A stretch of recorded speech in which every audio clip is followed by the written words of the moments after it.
Hello student, তোমালোকক অসমীয়া Vidyamandir YouTube চেনেলৰ অন্য এটা নতুন ভিডিঅ'লৈ স্বাগতম জনাইছো। আজি আমি নৱম শ্ৰেণীৰ অসমীয়া বিষয়ৰ 10 নং পাঠ পোহৰৰ পাতেৰে আগবঢ়া গাঁওখন প্ৰবন্ধটোৰ প্ৰশ্ন উত্তৰসমূহ আলোচনা কৰিবলৈ ওলাইছো। এই ভিডিঅ'টোত আমি এই পাঠটোৰ সকলোখিনি প্ৰশ্ন উত্তৰ নিখুঁতভাৱে তোমালোকলৈ আগবঢ়াবলৈ চেষ্টা কৰিছো। সেই বলাচোন প্ৰশ্ন উত্তৰ শিতানলৈ আমি আগবাঢ়ি যাওঁ। 1 নম্বৰ চমুকৈ উত্তৰ লিখা। প্ৰথম প্ৰশ্ন আছে ৰাজপুত বীৰ মহাৰাণা প্ৰতাপৰ জন্ম ক'ত হৈছিল?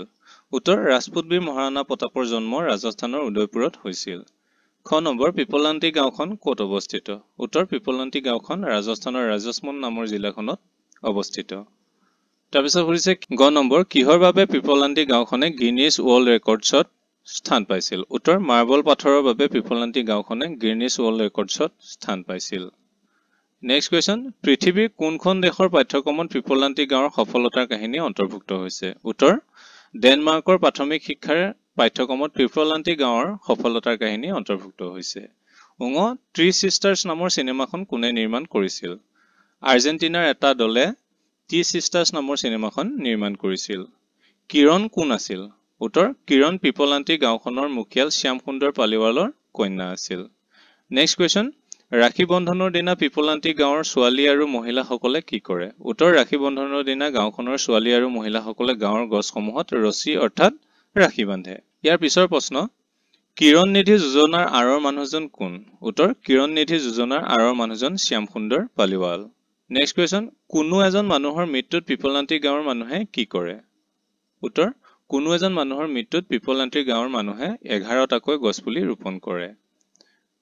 2 নম্বৰ প্ৰশ্ন, পিপলান্তি গাঁৱৰ পৰিৱেশ কিয় দূষিত হৈছিল? উত্তৰ পিপলান্তি গাঁওখন মাৰ্বল পাথৰৰ ক্ষেত্ৰত অতি চহকী হোৱা ডাঙৰ ব্যৱসায়ীসকলে কেইবাটাও বৃহৎ মাৰ্বল পাথৰৰ খনি আৰম্ভ কৰিছিল। ফলত লাহে লাহে গাঁওখনৰ প্ৰকৃতি ধ্বংস হৈ পৰিছিল। গছ-গছনিৰ সংখ্যা দ্ৰুতভাৱে কমি যোৱাত বৰষুণৰ পৰিমাণো কমি গৈছিল। ফলস্বৰূপে গাঁওখনৰ পৰিৱেশ দূষিত হৈছিল। 3 নং প্ৰশ্ন, শ্যাম সুন্দৰ পালিৱাল কোন? পিপলান্তি গাঁওখন পৃথিৱী বিখ্যাত হোৱাত তেওঁৰ অৱদান সম্পৰ্কে চমুকৈ লিখা। উত্তৰ শ্যাম সুন্দৰ পালিৱাল ৰাজস্থানৰ ৰাজস্মন্দ জিলাৰ পিপলান্তি গাঁৱৰ বাসিন্দা আছিল। 2005 চনত তেওঁ সেই গাঁৱৰ মুখিয়ালো হৈছিল। 6 বছৰতে মাতৃহাৰা হোৱা শ্যাম সুন্দৰে জীৱন সংগ্ৰামৰ বাবে গাঁও এৰি গুচি গৈছিল যদিও গাঁৱৰ প্ৰতি থকা এক অবুজ টানে তেওঁ গাঁৱলৈ এসময়ত আহিব লগা কৰে।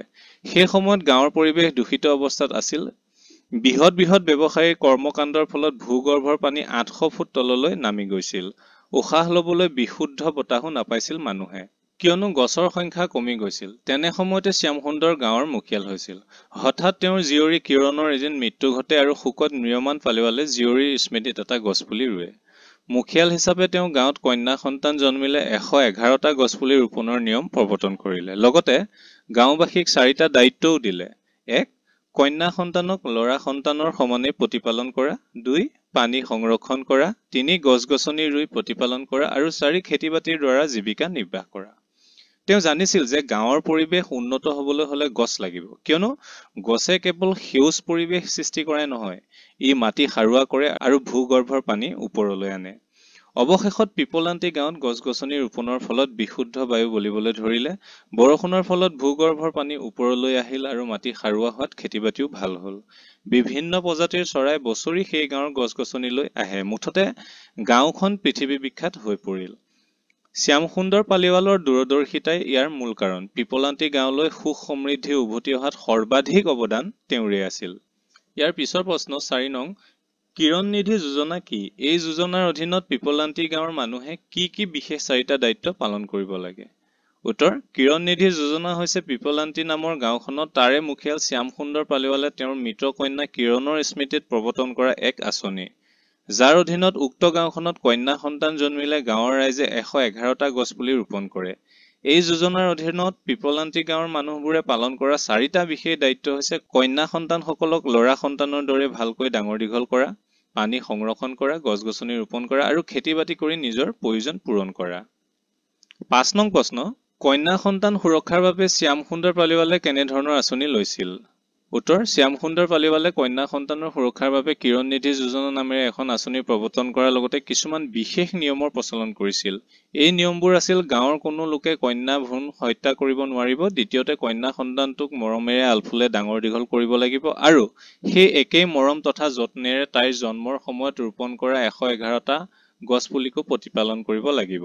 তৃতীয়তে কোনো কন্যা সন্তানকে শিক্ষাৰ পৰা বঞ্চিত কৰিব নোৱাৰিব। চতুৰ্থতে, যিকোনো পৰিস্থিতিতে ছোৱালী জন্মৰ পিছতে পিতৃ মাতৃ তথা গাঁৱৰ ৰাইজে মিলি তাইৰ নামত বেংকত ৩১,০০০ ধনৰাশি জমা থব, যি ধনৰাশি কেৱল তাই পঢ়াৰ বা বিয়াৰ বা কামতহে খৰচ কৰিব পাৰিব। প্ৰিয় ছাত্ৰ-ছাত্ৰীসকল, আমাৰ এই চেনেলত সকলো শ্ৰেণীৰে সকলো বিষয়ৰে বিভিন্ন ধৰণৰ চেপ্টাৰৰ প্ৰশ্ন উত্তৰ সন্নিৱিষ্ট আছে। তোমালোকে অন্য চেপ্টাৰৰ বাবেও আমাৰ চেনেলটো ছাবস্ক্ৰাইব কৰিবা আৰু এই ভিডিঅ'টোত এটা লাইক কৰি দিবা। লাইক কৰিলে আমাৰ মনটো খুব ভাল লাগে। তেন্তে আহা আমি পিছৰ প্ৰশ্নলৈ আগবাঢ়ো। প্ৰশ্ন ৬, পিপলান্তি গাঁৱত প্ৰকৃতি আৰু মানুহৰ মাজত কেনেদৰে আত্মিক সম্পৰ্ক গঢ় লৈ উঠিছিল? পাঠৰ সহায়ত লিখা। উত্তৰ: পিপলান্তি গাঁৱত প্ৰকৃতি আৰু মানুহৰ মাজত আত্মিক সম্পৰ্ক গঢ় লৈ উঠিছিল। গছবোৰে তেওঁলোকক উশাহ ল'বলৈ বিশুদ্ধ অক্সিজেন দিছিল। গছৰ বাবে ভূমি উৰ্বৰা হোৱাত শস্য নদন বদন হৈছিল আৰু মানুহৰ সুখ সমৃদ্ধি বাঢ়িছিল। সেয়ে মানুহে গছৰ প্ৰতিপালন আন্তৰিকতাৰে কৰিছিল। ৰাখি বন্ধনৰ দিনা গাঁৱৰ জীয়ৰী আৰু মহিলাসকলে গছত ৰছী অৰ্থাৎ ৰাখি বন্ধাৰ নিয়মো প্ৰচলন হৈছিল। কন্যা সন্তানৰ জন্মৰ সময়ত ৰোৱা ১১১ জোপা গছ পুলিৰ প্ৰতিটোকে পূৰ্ণাংগ গছত পৰিণত কৰাবলৈ আন্তৰিকতাৰে প্ৰতিগৰাকী মানুহে দায়িত্ব পালন কৰিছিল। সময়ৰ অগ্ৰগতিৰ লগে লগে গছ আৰু মানুহ এক আত্মিক আন্তৰিক বান্ধোনেৰে বান্ধ খাই পৰিছিল। ইয়াৰ পিছৰ প্ৰশ্ন ৭ নং, পিপলান্তি গাঁৱৰ সফলতাৰ কাহিনী কোনে কেনেকৈ প্ৰচাৰ কৰিছে? উত্তৰ: পিপলান্তি গাঁৱৰ গছবোৰত প্ৰতি বছৰে বিভিন্ন প্ৰজাতিৰ চৰাই আগমন ঘটে আৰু সেইবোৰ চাবলৈ বিভিন্ন ঠাইৰ পৰা বছৰি মানুহ আহে। এই গাঁৱৰ সফলতাৰ কাহিনী এতিয়া মানুহৰ মুখে মুখে। ভাৰতবৰ্ষৰ প্ৰায় প্ৰত্যেক সংবাদ মাধ্যম আৰু বাতৰি কাকতৰ জৰিয়তে এই গাঁৱৰ কাহিনী প্ৰচাৰ হৈ আহিছে। কেৱল ছপা বা বৈদ্যুতিক মাধ্যমেই নহয়, ছচিয়েল মিডিয়াতো প্ৰচাৰ হৈছে পিপলান্তি গাঁৱৰ সাফল্যৰ কথা। ফেচবুক, টুইটাৰ, ইউটিউব আদিৰ জৰিয়তে গাঁওখনৰ বহুত তথ্য উপলব্ধ হৈছে, যাৰ বাবে দেশ বিদেশৰ মানুহৰ মনত এই গাঁৱৰ প্ৰতি উৎসুকতা বৃদ্ধি পাইছে। বিভিন্ন গৱেষকৰ দল, তথ্যচিত্ৰ নিৰ্মাণকাৰী দল, চিনেমা নিৰ্মাণকাৰী দল এই গাঁৱলৈ আহিবলৈ লোৱাত চৰকাৰে গাঁৱৰ ৰাস্তা ঘাট পকী কৰিলে। পিপলান্তি গাঁৱক লৈ চিনেমাও নিৰ্মাণ হৈছে, যি প্ৰত্যক্ষ কৰি অইন গাঁৱতো পিপলান্তিৰ অনুকৰণত কাম হোৱা দেখা গৈছে। মুঠতে ব্যক্তিগত, চৰকাৰী, বেচৰকাৰী সকলো মাধ্যমৰ দ্বাৰাই পিপলান্তি গাঁৱৰ সফলতাৰ কাহিনী প্ৰচাৰ হৈছে বুলি ক'ব পাৰি। ইয়াৰ পিছৰ প্ৰশ্ন, পিপলান্তি গাঁওখন কিয় এখন আদৰ্শ গাঁও বুলি তুমি ভাবা? পাঠটোৰ শিক্ষণীয় দিশ কোনবিলাক? উত্তৰ: পিপলান্তি গাঁওখনক আদৰ্শ গাঁও বুলি ভাবো। গাঁওখনলৈ সুপৰিৱেশ ঘূৰাই আনিবলৈ শ্যাম সুন্দৰ পালিৱালে যি ৪টা দায়িত্ব পালন কৰিবলৈ গাঁওবাসীক কৈছিল, সেই ৪টা হ'ল: কন্যা সন্তানক ল'ৰা সন্তানৰ দৰে ডাঙৰ দীঘল কৰা, বৰষুণৰ পানী সংৰক্ষণ কৰা, গছ-গছনি ৰুই প্ৰতিপালন কৰা আৰু খেতি-বাতিৰে নিজৰ প্ৰয়োজন পূৰ কৰা।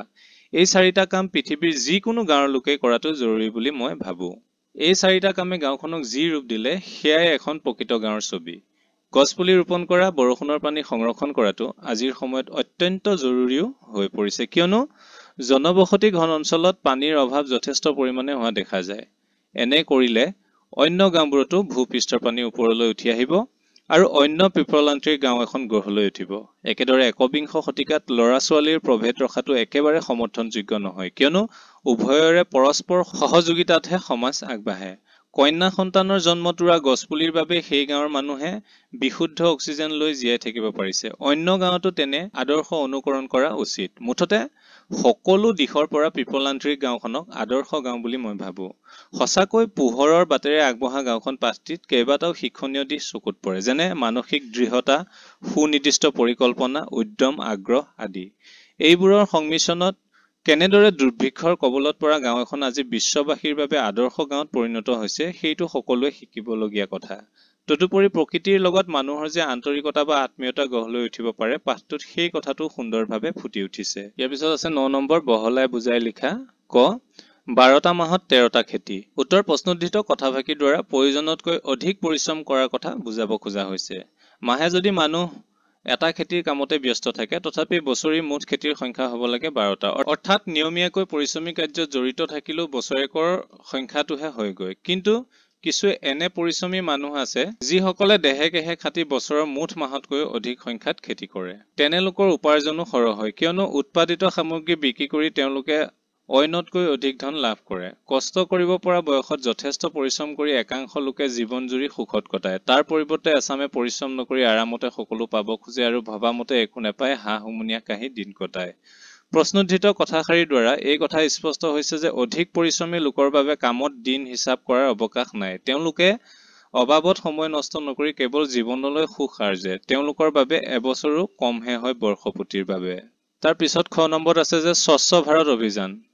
উত্তৰ স্বচ্ছ ভাৰত অভিযান মানে হৈছে এখন নিকা পাৰিপাৰ্শ্বিক অৱস্থাৰ ভাৰত গঢ়া 2004 চনৰ 2 অক্টোবৰত ভাৰতৰ তদানীন্তন প্ৰধানমন্ত্ৰীয়ে এই আঁচনিৰ শুভাৰম্ভ কৰিছিল 2019 চনত মহামানৱ মহাত্মা গান্ধীৰ 150 বছৰীয়া জন্ম জয়ন্তীত তেওঁৰ প্ৰতি শ্ৰদ্ধাঞ্জলি হিচাপে এই স্বচ্ছতা অভিযান পৰিপূৰ্ণ কৰাৰ লক্ষ্য নিৰূপণ কৰা হৈছে সুপৰিৱেশত সুস্বাস্থ্য নিশ্চিতকৰণে এই আঁচনিৰ মূল উদ্দেশ্য ৰাইজক অনাময়ৰ ব্যৱস্থা সম্পৰ্কে সজাগ কৰা ব্যক্তিগত অনাময় ব্যৱস্থাৰ প্ৰয়োজনীয়তালৈ লক্ষ্য ৰখাৰ লগতে দেশখনৰ চাফ চিকুণতাৰ প্ৰতি মানুহক সজাগ কৰি তোলাও এই আঁচনিৰ অন্যতম উদ্দেশ্য এই আঁচনিৰ অধীনত গছপুলি ৰোপণ নলা নৰ্দমা পৰিষ্কাৰকৰণ ইত্যাদিও সামৰি লোৱা হৈছে স্বচ্ছ ভাৰত অভিযান সফল কৰিবলৈ সকলোৰে ঐক্যবদ্ধ চেষ্টাৰ প্ৰয়োজন অকলে এদিনতে দেশখন পৰিষ্কাৰ কৰাটো অসম্ভৱ ব্যক্তি বিশেষৰ উন্নতিয়েহে ৰাষ্ট্ৰৰ প্ৰগতি নিশ্চিত কৰে সেই কথালৈ মন দি দেশত স্বাস্থ্যসন্মত পৰিৱেশ সৃষ্টিত সকলোৱে হাত উজান দিয়াটো উচিত নেক্সট কোৱেশ্চন সামাজিক মাধ্যম উত্তৰ সামাজিক মাধ্যম বা সোশ্যাল মিডিয়া হৈছে ইন্টাৰনেট নেটৱৰ্কিং বা ৱেব প্ৰযুক্তিৰ সহায়ত চলা এটি ধাৰা